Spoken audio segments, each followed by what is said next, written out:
A database is a place to store data in an organized way. SQL or SQL is a language that communicates with databases.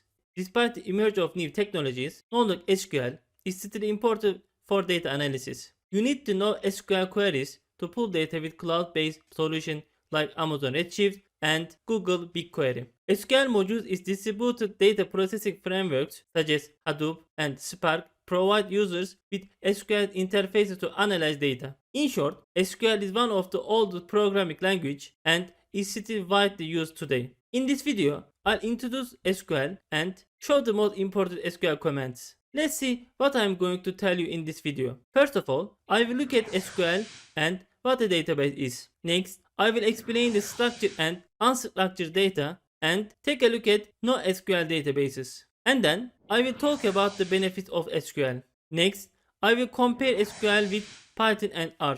After that, I will briefly explain what a data model is. Lastly, I will show the most important SQL commands. To show these commands, I will use a simple database. Before getting started, we produce content about data science, artificial intelligence, and programming.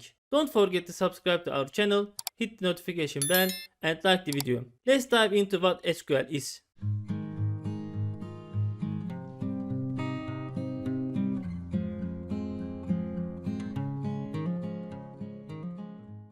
There is some debate as to whether SQL is or isn't a programming language. SQL is not general programming language like C or Python. For example, you cannot make a website with SQL, but SQL is a powerful language for working with data in databases. SQL is used to access and manipulate data in databases. SQL databases are also called relational databases because these databases are made up of relationships. Databases consist of one or more schemas.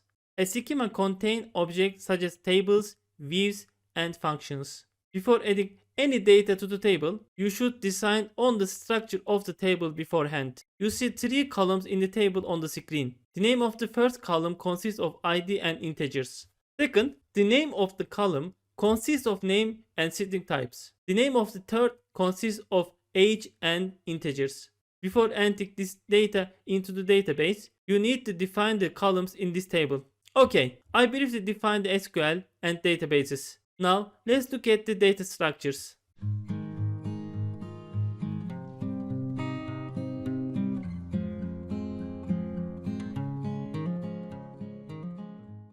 Data is generally divided into two as structured and unstructured. Structured data can be stored in tables. Most databases are designed for structured data.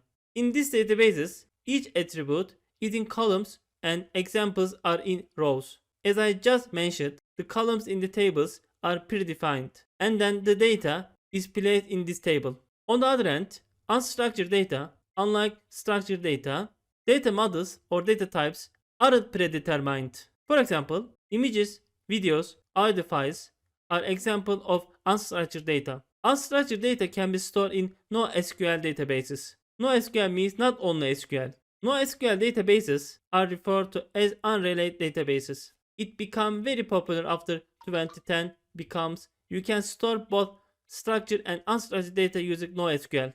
In NoSQL databases, data is stored with key value pairs, and the biggest feature of these databases is that they are dynamic. The most popular NoSQL database is MongoDB. In a NoSQL database, data is stored as on the screen. In NoSQL, tables are called collection, columns are called fields. Notice that the data is stored in the form of key value pairs. I talk about NoSQL databases. Let's take a look at the benefits of SQL.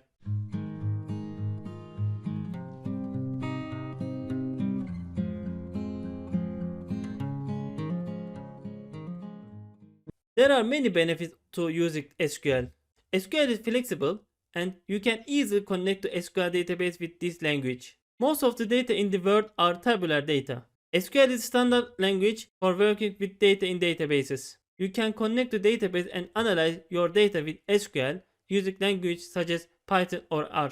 SQL is relatively easy to learn with a finite amount of syntax. You can quickly learn keywords and work with databases. I briefly mentioned the benefits of SQL. Let's compare SQL with R and Python.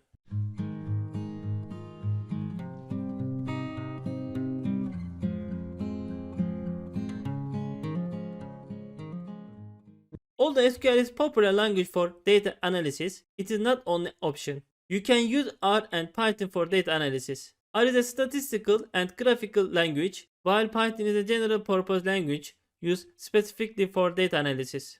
Let's compare these two languages with SQL. First of all, SQL runs on a database server and takes full advantage of computational resources. R and Python usually run on local machines. Of course, there are exceptions here. For example, you can also work on a database laptop, or you can run R and Python on the server. Using SQL to update reports is a good choice, as new data is often added to databases. A second difference is in how data is stored and organized. Relational databases always store data in tables. So, SQL assumes this structure for every query. R and Python use structures such as variables, lists, or dictionaries to store data. Another difference between SQL and most other computer programming languages is the loop. As you know, loops continue until a certain condition is met. For R and Python, you can use loops with keywords like for a while. For example, SQL grouping loops over the dataset without writing any additional code. You may ask that do SQL has no drawbacks. Let's take a look at some disadvantages of SQL. One disadvantage of SQL is that the data must be in the database. But with R and Python, files stored locally can be imported and work with this data. You can also connect the database with R and Python. For example, you can connect to the database and run SQL queries using dplyr for R and SQLAlchemy for Python. Another disadvantage of SQL is that it is insufficient for advanced statistical analysis. For example, you can do complex analysis and machine learning project with R and Python. But in SQL, you can do simple statistical analysis.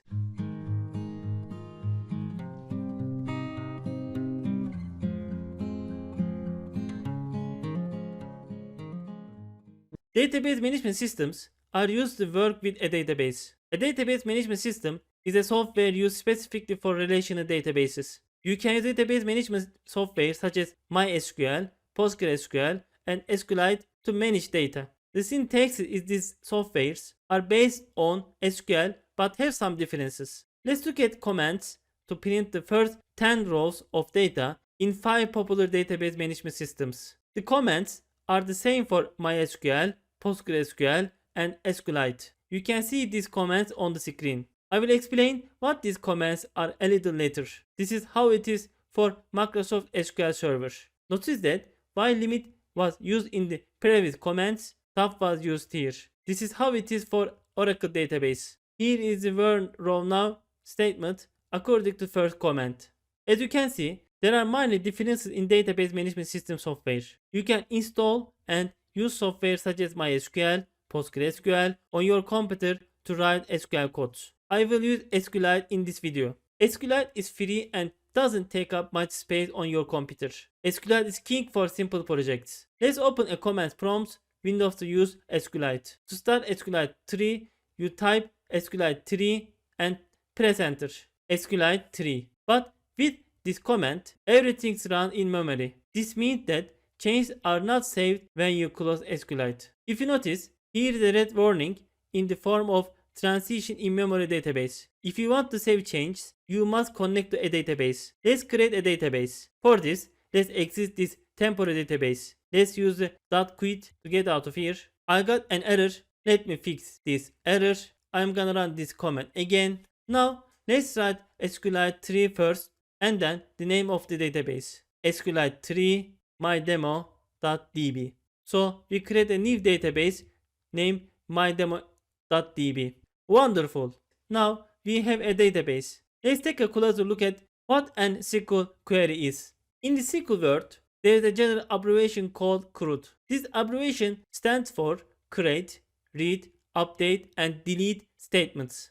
These 4 operators are used very often when working with a database. Let's create a demo table now. Let's determine the names and data types of the columns that will take place in this table. Create, table, test, id int, num int. Let's add 2 values inside this table.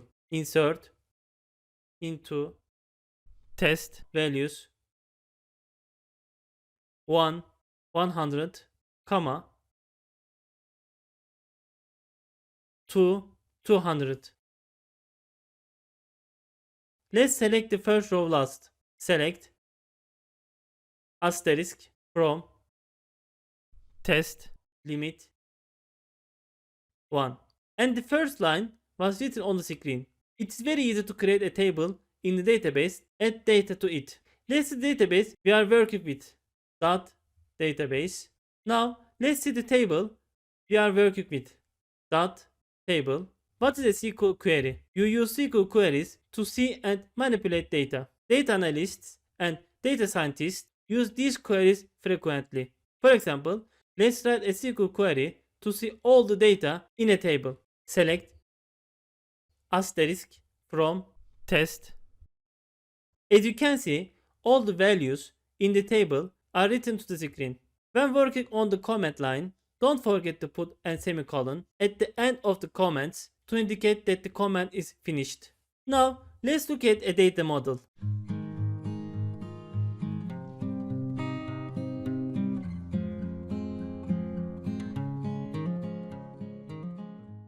A data model is visual that shows the summary of all related tables in the database. For example, let's look at the data model that shows students' grades. In this data model, there are two tables named student and grades. As you know, tables are made up of columns. These columns are sometimes called attributes or fields. Each name like student ID inside these rectangles is a column name. If you notice in the student table, there is an abbreviation as P key. This P key refers to primary key.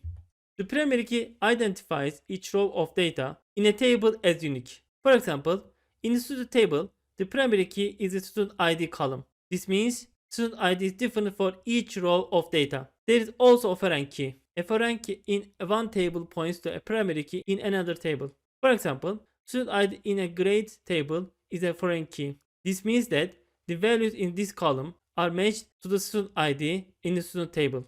By using these keys, we can connect the tables with each other. A student has multiple grades for each course, right? For example, a student can take multiple courses such as machine learning, deep learning, SQL.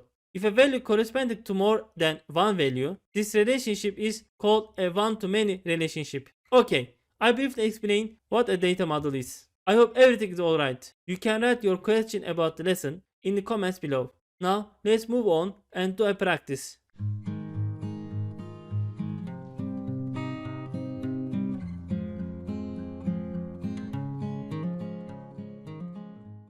To see the code better, I'm going to use the Sublime Text Editor. On the left, I have the terminal. On the right, I have the editor. First, let's create a database. You can find the database I am going to use from the link in the description box below. There are two tables here, emp and depth. The emp table consists of 14 lines with numeric, string, and date values. And the depth table consists of 4 lines with numerical and string values. Here is the first drop table emp comment. This comment means that if there is a table named emp in the database, drop this table. That is, delete it. We use the drop table commands to delete any table in the database. Then we say that we want to create a new table named emp with create table emp. Then we enter the column names and the types of these columns. For example, emp know a decimal number type. The 4 here means that we can enter a maximum of 4 values. 0 indicates how many numbers can be after the point. Since this is 0, it means that number cannot be entered after the period. Not null means there will be no null values in this column. The name is of a type varchar.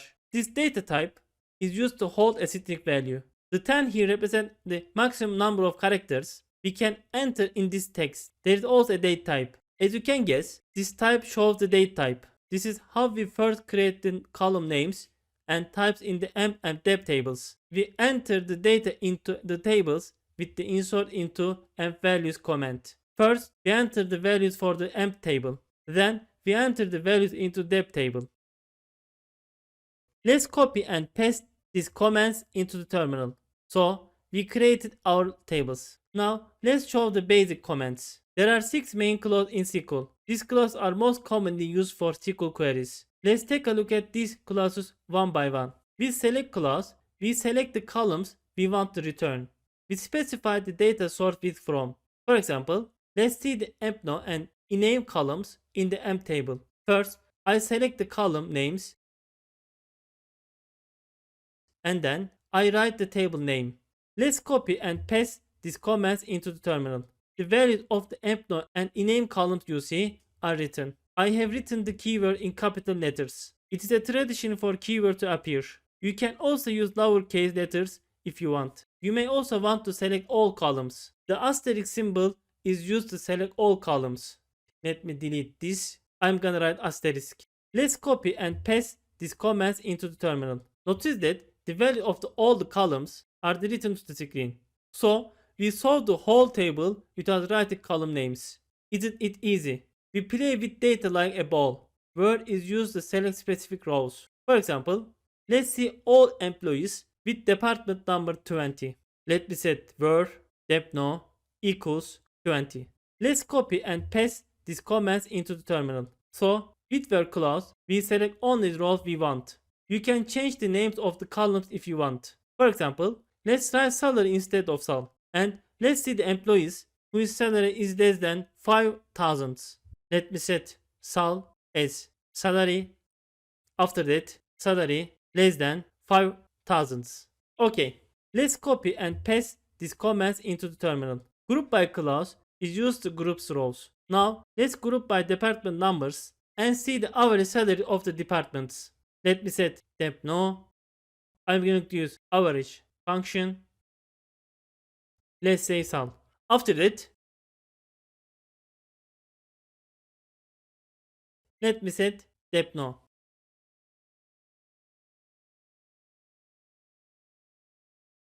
Let's copy and paste these comments into the terminal. As you can see, the average salaries for the three departments are displayed on the screen. If you want, you can round the number with the round command. For example, let's round up according to the ones digit after the comma. Let me set round. Okay, and salary were round to the first digit. Let's copy and paste these comments into the terminal. Having clause allows the result to be filtered after the group by has been applied. To show this, let's first see the job positions. I made a count to see the number of groups. Let me set job. After that, I'm gonna write count asterisk. After that, let me set job. Let's copy and paste these comments into the terminal. Here you can see the number of employees. Now let's choose only 4 employees. To do this, I'm gonna use having count asterisk. Let's copy and paste these comments into the terminal. Oops, I didn't set 4. Let me set equal and 4. Let's copy and paste these comments into the terminal. Thus, only 4 employees were written on the screen. Order by clause is used to sort the results. To show this clause, let's select names and jobs and sort them by name. Let me set name job. After that, I'm gonna write order by name.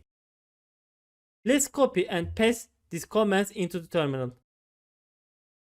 As you can see, the name column is sorted in alphabetical order. If you want to sort in reverse order, you can disk keyword, which is the abbreviation of disk ending. Let me set disk. Let's copy and paste these comments into the terminal. Okay, as you can see, the names are the reverse order. To see the table quickly, you may want to see a few rows instead of printing the whole table to the screen. Limit clause is used for this. For example, let's see the first 5 rows of the emp table. Let me set asterisk. After that, I'm gonna set limit 5. Let's copy and paste these comments into the terminal. As you can see, the first 5 lines are written to the screen. So, I have explained the basic SQL queries. That's it. In this video, I talk about SQL for data analysis. In summary, first of all, I explained SQL and databases. After that, I covered structured and unstructured data. And I talk about the benefits of SQL and compare SQL with R and Python. After that, I discussed what a data model is. Lastly, I showed SQL queries in the database. I hope you enjoy it. If you want more videos on SQL, please write in the comments. Thank you for watching the video. There are many videos on the data analysis and data science on our channel. You can find the links in the description box below. See you in the next video. Bye for now.